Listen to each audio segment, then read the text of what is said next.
बिस्मिल्लाहिर्रहमानिर्रहीम, अस्सलाम वालेकुम। आज तीनों की रिपोर्टर्स बेंच हाजिर है और मैंने दोबारा से मेज़बानी के फ़राइज़ सर अंजाम देना शुरू कर दिए हैं क्योंकि सुहेल रशीद साहब भी कल मेज़बान थे इस वीलॉग के। मखसूस नशिस्तों का केस आज भी हेयरिंग हुई और बड़ी डिटेल्ड हेयरिंग हुई, तफसीली हुई। सुबह तो दावा किया गया था कि आज काजी साहब की जानिब से कि आज चाहे डिनर करना पड़े या कुछ करना पड़े लेकिन हम केस को मुकाएंगे। लेकिन उसके बाद किसी के कहे बगैर ही उन्होंने खुद से ही वो नॉर्मली वकील टाइम मांगते होते हैं कि जी आज ना करें कल कर दें, लेकिन उन्होंने कहा कि नहीं, हमें भी इंसान समझे। हमें भी इंसान समझे और मामला वो ले गए अब जुमेरात तक यानी परसों तक। सिकंदर बशीर मोहम्मद जो इलेक्शन कमीशन के वकील हैं उन्होंने आधा घंटा और मांगा था, वो अपने दलाइल जारी रखेंगे। वैसे तो आज भी उनके दलाइल मुकम्मल हो सकते थे, आधा घंटा मजीद सुन लिया जाता तो, लेकिन शायद कुछ मजीद उनको वक्त लिमिट में अच्छी बात है, तैयारी करके आएंगे, मजीद जो कुछ सवाल जजेस के वो भी दे सकेंगे। आज जब मज़े की बात ये हुई, बड़ी खुल के नोक झोंक हुई और एक दूसरे को तानेबाजी हुई सास बहू की तरह। चीफ जस्टिस और जस्टिस अतहर मिनल्ला के दरमियान एक दूसरे को बड़े इस तरह सास ने ताना दिया, बाद में बहू ने भी खरी सी सुना दी। इस किस्म का कुछ सिचुएशन आज मुझे लगी अदालत के अंदर।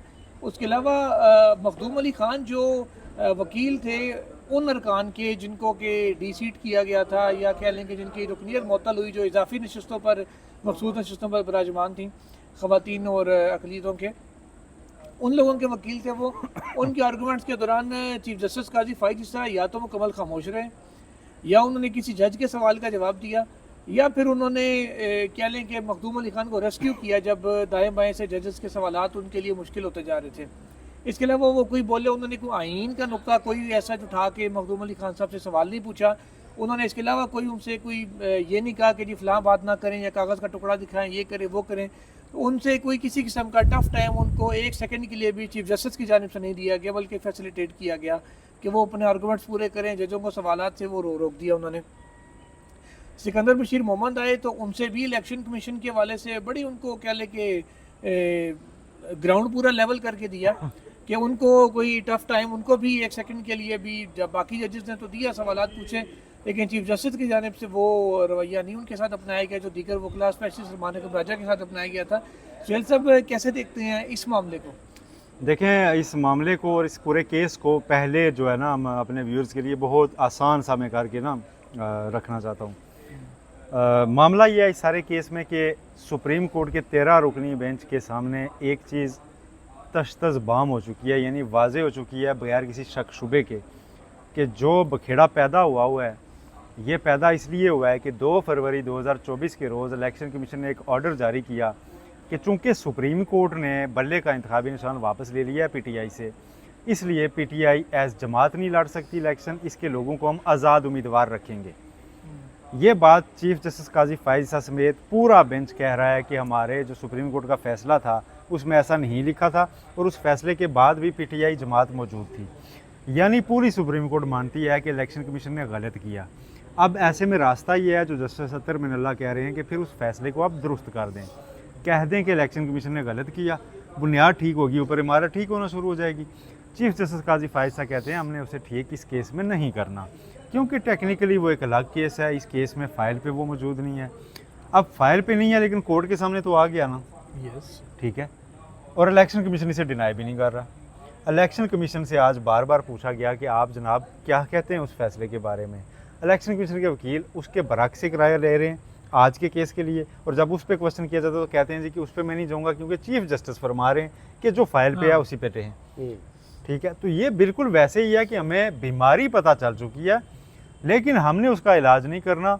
डॉक्टर कोई ऐसा कह दे कि जनाब मरीज़ को बुलाया था आपने जी कि इसके तो सर में दर्द है, तो मुझे आगे यहाँ पता चला है कि इसके बेसिकली मैदे में दर्द है, उसकी वजह से सर भी दुख रहा है, तो मैंने इलाज नहीं करना क्योंकि मैं तो सर की दर्द की गोली दूंगा। हाँ, कि मुझे आपने ये बताया था कि सर में दर्द है, वो क्लियर अब पता तो चल गया है ना कि यहाँ है, तो कहें नहीं नहीं नहीं, वो जब आप दोबारा मुझे बुलाएंगे ना पेट के दर्द के लिए फिर मैं ठीक करूंगा।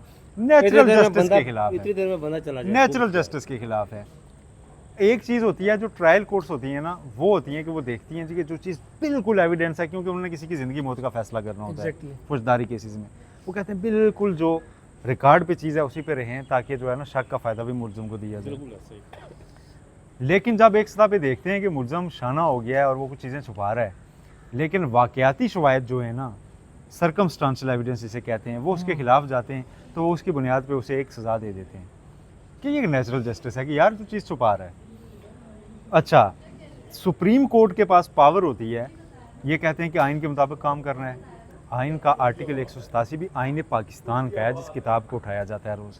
190 भी 184(3) भी उसी का है।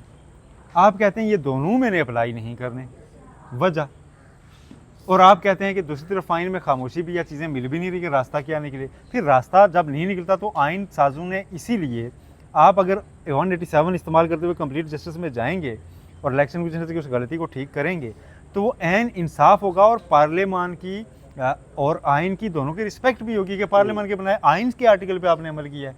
लेकिन आप उन 2 आर्टिकल्स पे बेंच मेंबरान की जानिब से कहने के बावजूद कह रहे हैं हमने नहीं जाना, हमने रहना है इसी फाइल के ऊपर और इसी में से डिसाइड करना है, ठीक है, और उसको इग्नोर करना है जो इलेक्शन कमीशन ने किया। और अब इलेक्शन कमीशन अपनी उस फैसले के बरक्स एक मौक़िफ़ ले रहा है जी कि नहीं, सुन्नी ताद कौंसल भी पार्टी है, PTI भी पार्टी है, और उसको देखते हुए हम इस केस को डिसाइड कर देंगे। और जब साथी मेंबर्स इलेक्शन कमीशन के वकील से सवाल पूछे हैं उस मामले पे, इस तजाद पे, तो आप हंसें भी, आप उन्हें टोकें भी, आप उन्हें रोक भी दें कि जी ये बात क्या कर रहे हैं आप। और इलेक्शन ठीक है। कमीशन का वकील भी वो किसी और सर, जज के सवाल का जवाब ही ना दे, नेचुरल बल्कि जस्टिस बदतमीजी के भी होता रहे। खिलाफ है। और फिर वो मुझे जजेस के है कि आपका जो जवाब देने का तरीका है वो दुरुस्त नहीं है। जब उन्हें जस्टिस आशिया मलिक ने पूछा, उनसे सवाल किया, तो उन्होंने कहा कि आपका जो जवाब देने का तरीका है वो दुरुस्त नहीं है। सोहेल साहब बात कर रहे थे जी कि नेचुरल जस्टिस की और फलाना फलाना, 184(3) में वो क्यों जाए भाई, 187 में वो क्यों जाए भाई। ये मामला आईनी अमेंडमेंट को लाने का है, मुद्दत मुलाजमत में तोसी का मामला है, हमने उसी के तहत ये उसी फाइल पर रहना है ना। हमने 184(3) में क्यों जाना है, 187 में जाए तो वो फिर कंप्लीट जब जस्टिस होगा तो फिर वो इलेक्शन कमीशन पाकिस्तान का फैसला दुरुस्त होगा तो फिर हमारी वानी अमेंडमेंट किस तरह होगी, मेरा क्वेश्चन मुद्दत मुलाजमत में तोसी किस तरह होगी, फिर चीफ किस तरह जस्टिस होगी। पाकिस्तान आज दिन मेरे को भाई सोहेल साहब अपने हाथ से कुर्सी को कोई ठोकर नहीं मारता, वो अपनी नौकरी को कोई जबा नहीं करता।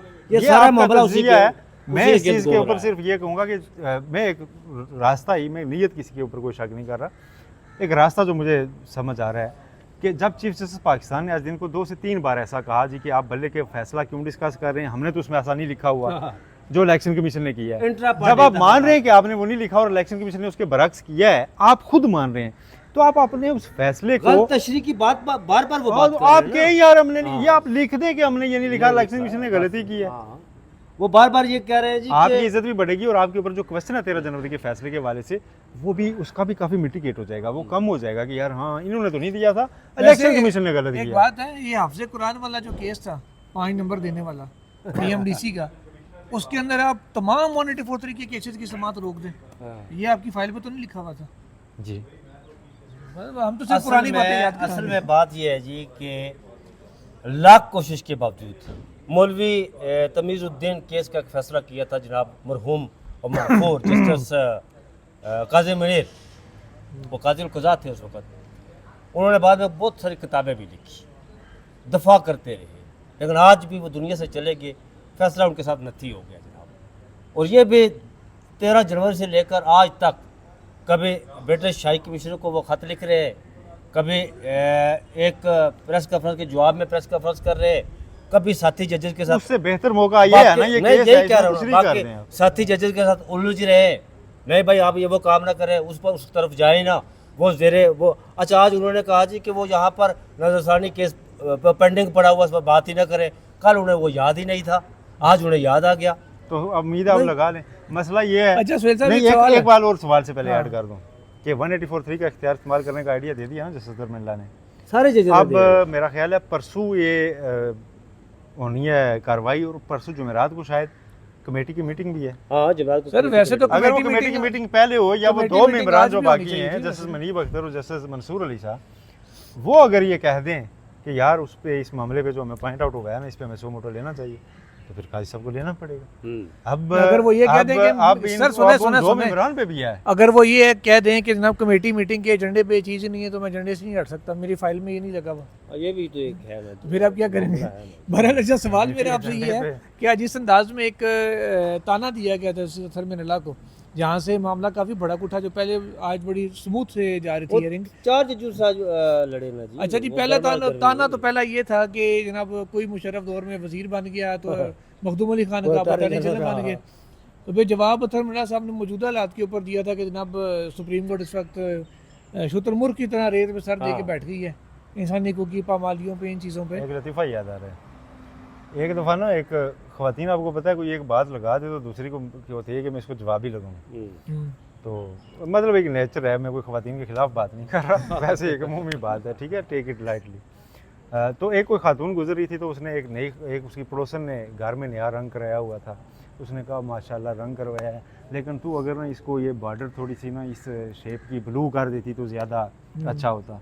अब उसको लग गया कि मैंने नया रंग कराया और इसने जनाब बड़ा जनाब मुझे कह दिया। पॉइंट मार गई। वो सोचे मैं इसे जवाबी क्या पॉइंट मारूं, उसे कोई पॉइंट समझ ही ना आया क्या मारूं। सोच के कहती है तेरी भी तो चाचे दी थी 10 साल पहले नस गई सी ना। अब इसका उसे क्या ताल्लुक है, लेकिन पॉइंट मारना था। वो बात वही आपकी दुरुस्त है, लेकिन जिस तरह आज भी यार ये जो इलेक्शन कमीशन पाकिस्तान के वकील हैं वो अदालत को इस बात पर कायल नहीं, कर लतीफ़े से सके लिंक आज। करें ना आप। आज क्या वो पॉइंट किया गया सर, जैसे अतर मिन अल्लाह को कि जी आप मार्शल दौर में रहे तो वजीर रहे यार, ये हाँ, और मखदूम अली खान को भी अटॉर्नी जनरल रहे 8 साल रहे। डिक्टेटर के बेचारा साथ मुंह देखे शरीफ आदमी के यार में। बाद में माफी भी बेचारे ने मांगी यार उसने, लेकिन जो आज नहीं, भी उसने कोई माफी नहीं, नहीं उन्होंने माफी मांगी ना, मांगी। चीफ जस्टिस साहब ने चीफ कहा। जस्टिस साहब ने भी माफी नहीं मांगी। उन्होंने अब कहा जब अगर जज कुछ हाँ। तो उन्होंने कहा जी बस कोई बात नहीं है, लेकिन मैं नहीं कहता कि मैंने आज गलतियां नहीं आज की। उन्होंने कहा इलेक्शन कि कमीशन हो जाती हैं। पाकिस्तान के वकील भी जो है ना वो मेरे ख्याल में अदालत को Serious कायल नहीं ले रहे थे। नहीं कर सके कि उन्होंने कायल नहीं कहाँ करना जाना था। है।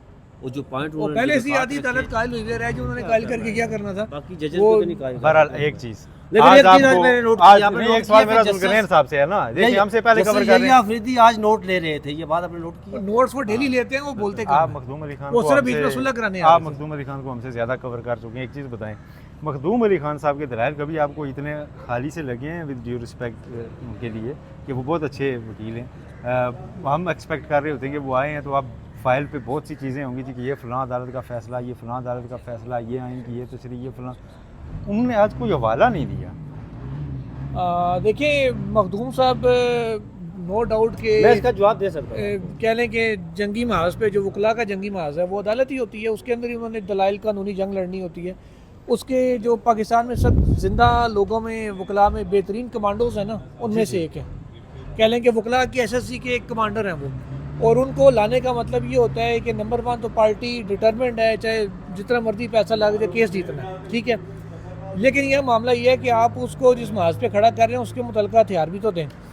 मतलब कोई एक नुकता वो उनके मखदूम अली वकील खान थे साहब- जिनको ना पीपल्स पार्टी और नून लीग के इजाफी नशिस्तें मिली। हाँ जी, उन्होंने कोई एक नुकता दिया जी कि उनको क्यों सीटें मिलनी चाहिए। उनका नुकता सिर्फ ये था कि जो मुतनासिब नुमाइंदगी है वो सियासी जमातों के दरमियान मुतनासिब होगी, इनका- वो उससे बाहर नहीं होती। मेरा ख्याल है उसमें इतनी जान नहीं थी, इसके ऊपर वो केस लॉ कोई एक नहीं बड़ा दे सके। खूबसूरत जवाब सियासी लिखा है। जमात को जब इलेक्शन कमीशन सियासी जमात सुन्नी दाद कौंसिल भी कह रहा है और पार्लिमानी जमात भी कह रहा है और उस पर डिस्प्यूट ही नहीं है। हाँ। एग्जैक्टली। सोहेल साहब, अच्छा, इस पर एक बड़ा सवाल आप खूबसूरत दोनों से जवाब है। करते हैं, नहीं, फिर पहले उसका end जवाब करते दे दूं हैं। मैं। अच्छा, उस पर जो आपने कहा ना मखदूम अली खान के हवाले से, तो आज मुझे एक ट्वीट में नज़र से गुजरा अदनान आदल साहब का। उन्होंने ट्वीट किया जी मखदूम अली खान, शरीफुद्दीन पीरजादा और बैरिस्टर फ़रोख नसीम ये बड़े जमहूरियत पसंद वकील माने जाते हैं। आप देखिए Triangle बड़ी अच्छी जमहूरियत बनी। इन्वर्टेड कामा जमहूरियत पसंद, बस बाकी छोड़ देते हैं नाज़रीन पर। अच्छा। नो, वैसे मखदूम साहब नो डाउट वकालत में एक बहुत नेक नाम और जो है उनकी मतलब तमाम जजेस उनकी बड़ी रिस्पेक्ट करते हैं। सवाल करें जी। आखिरी सवाल है, एक एक लाइन में जवाब दें, तो उसके बाद फिर इंक्लूडिंग एक मैंने सुबह वाला एक वाकया बयान करना, फिर एंड करेंगे।